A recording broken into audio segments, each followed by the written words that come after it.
Brigada in the heart of changing lives.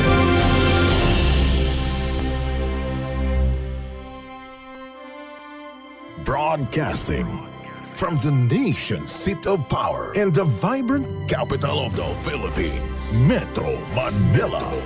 Our home, our treasure, and our pride. Join the Brigada Nation Building Initiative to create sustainable jobs by attracting more travelers to discover the delightful Philippines. Be the heart of the delightful Philippines. Isang bayan, isang tahanan. Sabay-sabay nating palakasin ang tulong, trabaho at turismo. Brigada. In the heart of changing lives. This is 105.1 Brigada News FM. Brigada News FM. Manila, the music and news authority. One time, the New Filipino time, alas 4 ng hapon.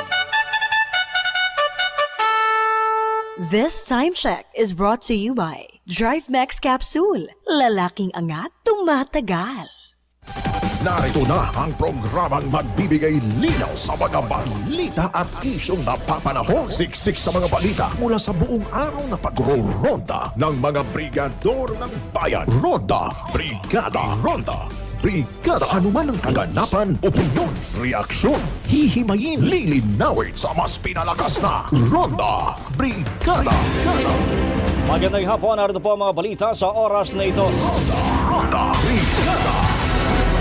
Mga kabrigada, kinumpirma ni House Justice Committee member Bicol's Raw Party List Representative Terry Ridon na pinagbigyan ng korte ang hiling nilang makadalo si Ramil Madriaga sa impeachment proceedings ng panel. Ayon kay Representative Ridon, request granted ang naging tugon ni Manila Regional Trial Court Branch 21 Presiding Judge Alma Crespina Collado Lacorte. Pinayagang makadalo si Madriaga sa April 14 mula alas 8 ng umaga hanggang alas 5 ng hapon na may kasama ang mga jail escorts. Inatasan din ng jail warden ng Metro Manila District Jail Annex 2 sa Camp Bagong Diwa na magsumiti ng report. Hiniling ng House Justice Committee na makadalo si Madriaga dahil isa raw siya sa mga key personalities kaya kailangan itong humarap bilang resource person o bilang testigo. Si Madriaga ang nagpakilalang bagman di umano ni Vice President Sara Duterte. Siya ay kasalukuyang nasa kustodiya ng BJMP facility sa Camp Bagong Diwa, Taguig City dahil sa kasong kidnapping. Brigada.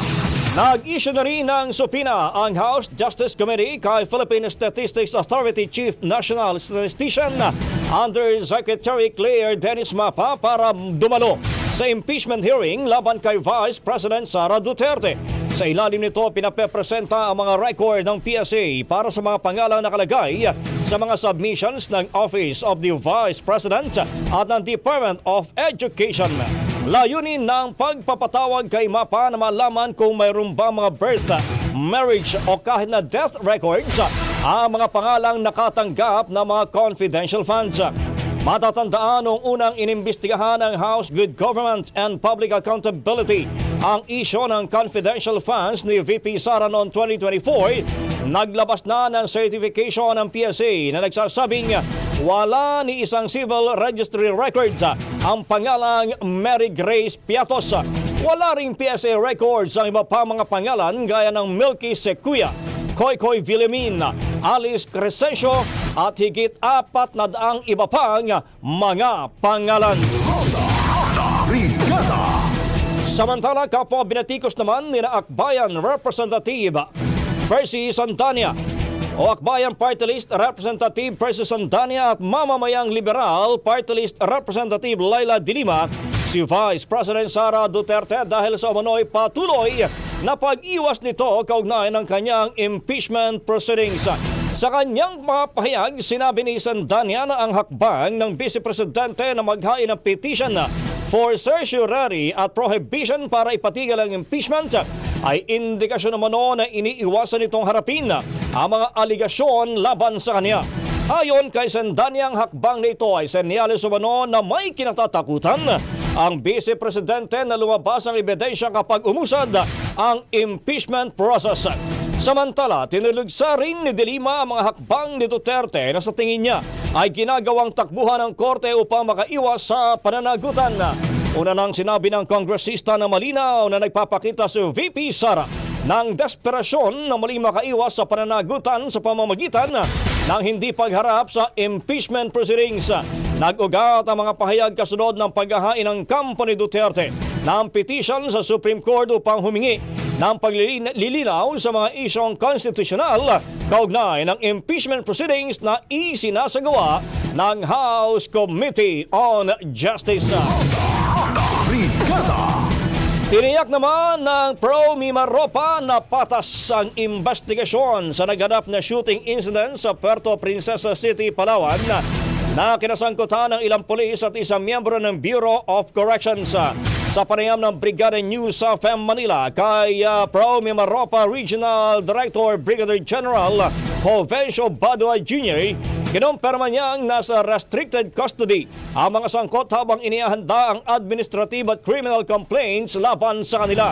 Kompleto na anya ang mga case files para sa pre-charge evaluation kung saan kasama rito ang mga personnel na nagresponde sa insidente pati na ang dating city director at duty officers. Dagdag pa niya, ang mga forensic analysis din ay nagpapakita ng paglabas ng baril sa lugar ng insidente. Kaya patuloy ang masusing pagsisiyasat upang matukoy ang eksaktong pangyayari. Kasalukuyan ang nakikipag-ugnayan ng mga otoridad sa National Bureau of Investigation, Bucor at sa pamilya na mga sangkot upang masiguro ang maayos na proseso. Sa huli, iginiit ni Badua na ang investigasyon ay isinasagawa ng profesional at patas, walang pinapaboran at wala umanong whitewash.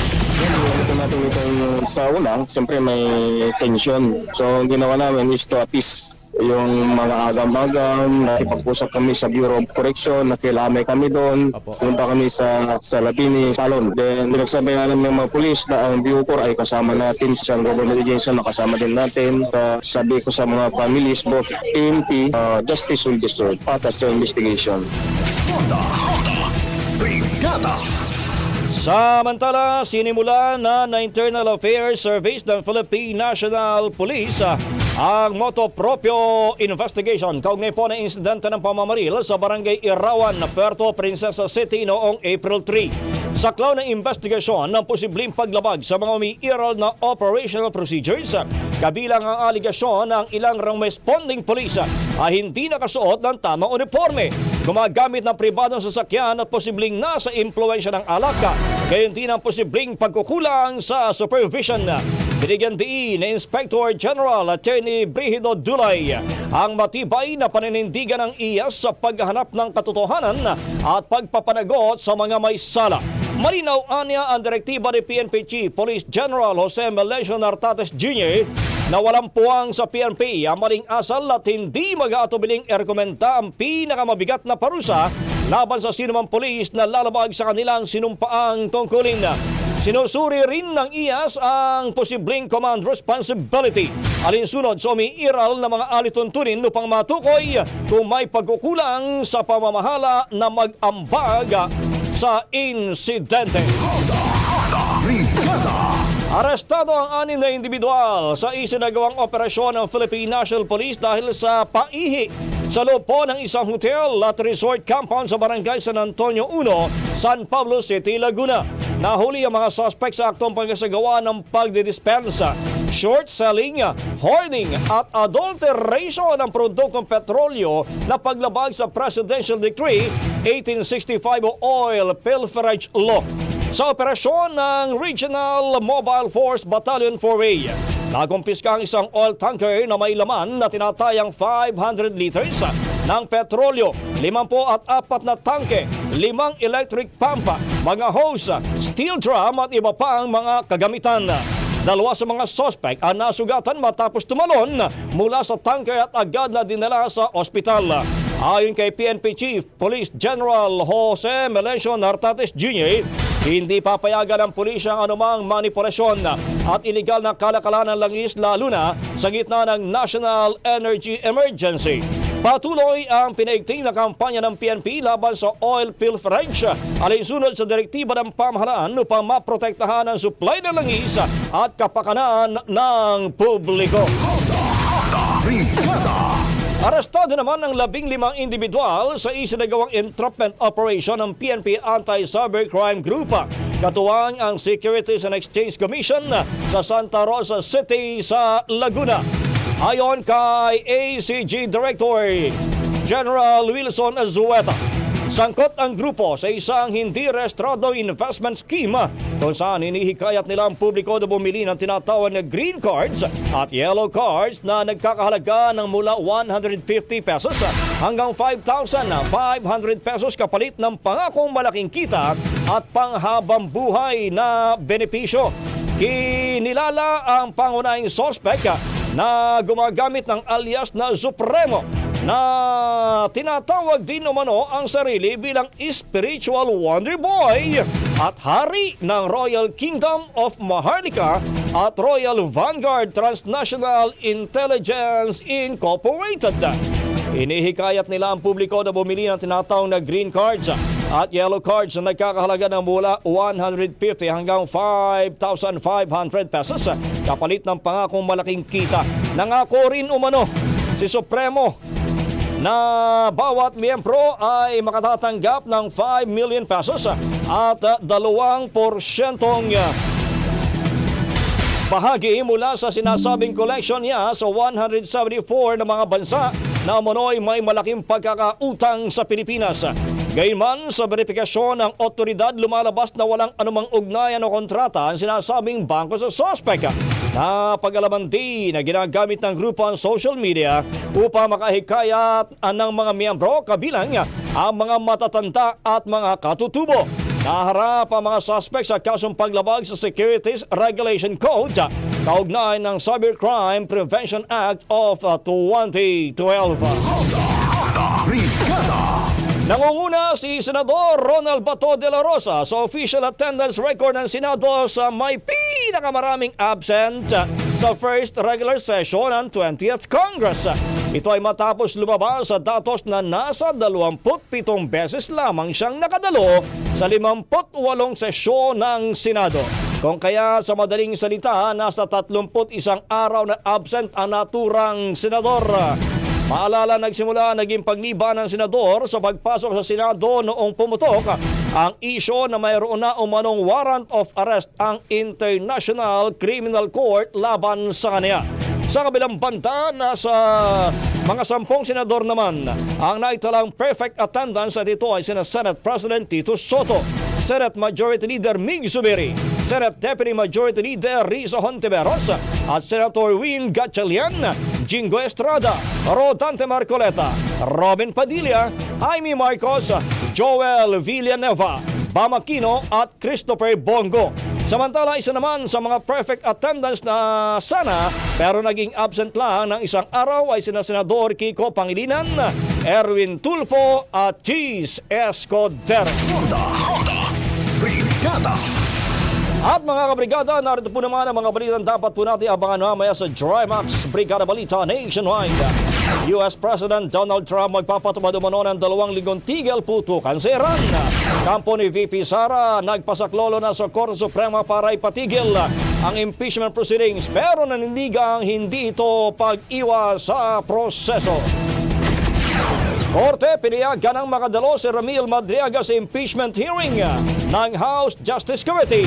SEC Chief at PSA Chief pinasupina na rin ng committee.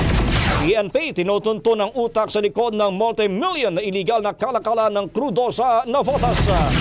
Bilang ng mga Pilipinong walang trabaho bagyang bumaba nitong Pebrero. Bato de la Rosa, most absent senators sa first regular session ng 20th Congress. 10 senador naman, perfect attendance. Nagpakilalang hari ng isang Royal Kingdom at 14 na iba pa, arestado ng PNP ACG sa investment scam sa Laguna. Brigada. At yan na po mga kabrigada ang kabuang detalye natin po mga balita sa oras na ito. Ako po naman ang inyong naging lingkod in the heart of changing lives. Brigada Roel Checo. Maraming salamat. Magandang hapon po sa inyo lahat. Ronda Brigada.